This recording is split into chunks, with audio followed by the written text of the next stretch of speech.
ఈరోజు మన వాక్య ధ్యానాంశం, ఈ సృష్టిని మనల్ని సృష్టించినది ఎవరు? ఈ లోకములో మనము ఏది చూసినా దానిని తయారు చేసిన వారు లేదా దానికి రూపం ఇచ్చిన వారు ఎవరో ఒకరు ఖచ్చితంగా ఉంటారు. దానంతటా అదే ఏది కూడా నిర్మించబడదు. అలాగే మనము చూస్తున్న ఈ సృష్టి అంతా దానికదే కలగలేదు, కానీ ఎవరో ఒకరి ద్వారా సృష్టించబడి ఉండాలి. ఆ విధముగా సృష్టించిన వాడే దేవునిగా పిలువబడడానికి అర్హుడు. సృష్టిని సృష్టించినవాడు మాత్రమే దేవునిగా పిలువబడడానికి, పరిగణించబడడానికి, ఆరాధించబడడానికి యోగ్యుడు. సృష్టికర్త కాని వాడు దేవుడు కాలేడు. ఈ సృష్టి అంతటికి దేవుడే ఆధార సంభూతుడు.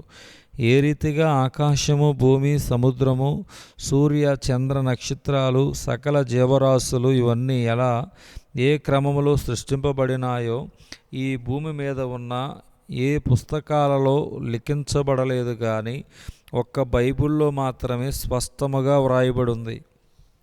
ఆదియందు భూమి ఆకాశములను దేవుడు సృజించెను. వెలుగు కమ్మని పలుకగా వెలుగు కలిగెను.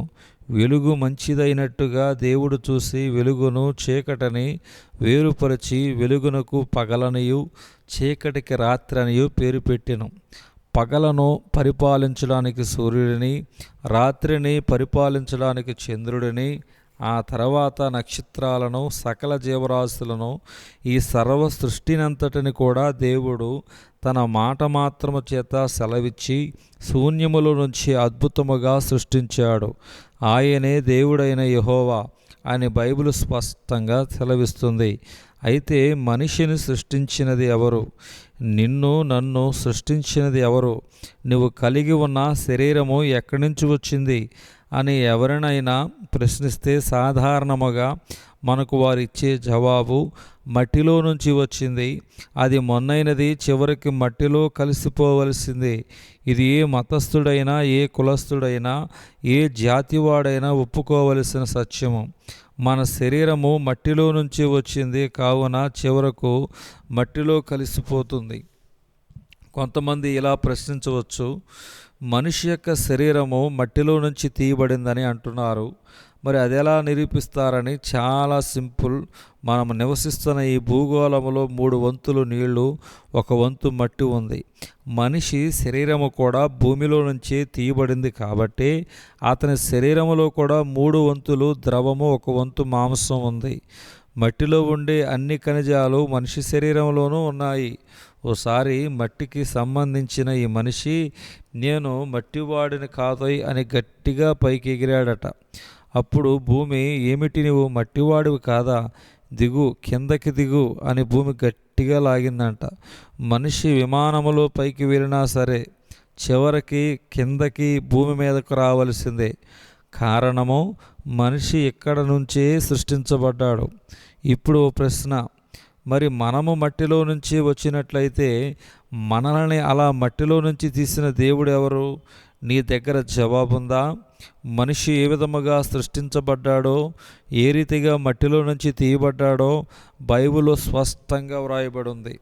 6 రోజులలో ఈ సర్వ సృష్టినంతటిని సృష్టించిన తర్వాత చివరిగా ఈ సర్వ సృష్టిని పరిపాలన చేయడానికి, అందులోని సకల సమృద్ధిని అనుభవించడానికి దేవుడు తన స్వరూపమందు తన పోలిక చొప్పున మట్టిలో నుంచి మనిషిని తన చేతులతో తయారు చేశాడు.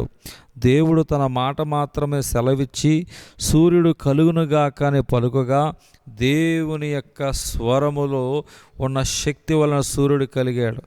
ఈ సర్వ సృష్టి అంతా తన మాట ద్వారానే సృష్టించబడింది.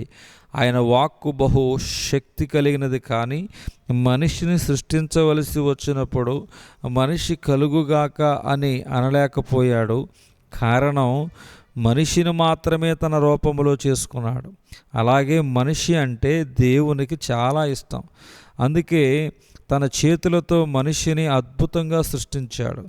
ఏ దేవుడు ఈ మనిషిని సృష్టించాడో బైబిల్లో స్పష్టంగా వ్రాయబడింది. ఆయనే ప్రభు అయిన యేసుక్రీస్తు. జాగ్రత్తగా గమనిస్తే నిజమైన దేవుడు సృష్టికర్త అయి ఉన్నాడు. ఈ సకల సృష్టిని, మనిషిని సృష్టించిన వారిని మనము దేవునిగా పిలవగలము. ఆయనే ప్రభు అయిన యేసుక్రీస్తు. అని సకల సృష్టి అంతటిని నిన్ను నన్ను సృష్టించాడని బైబిలు సెలవిస్తుంది.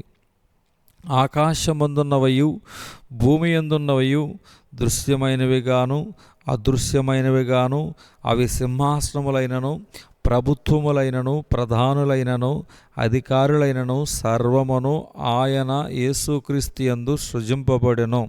సర్వమును ఆయన ద్వారాను ఆయనను బట్టి సృజింపబడెను. కొలస్సీలు పత్రిక 1:16 చెప్పబడింది. ఇట్టి దేవుని కలిగిన నీవు ధన్యుడవు.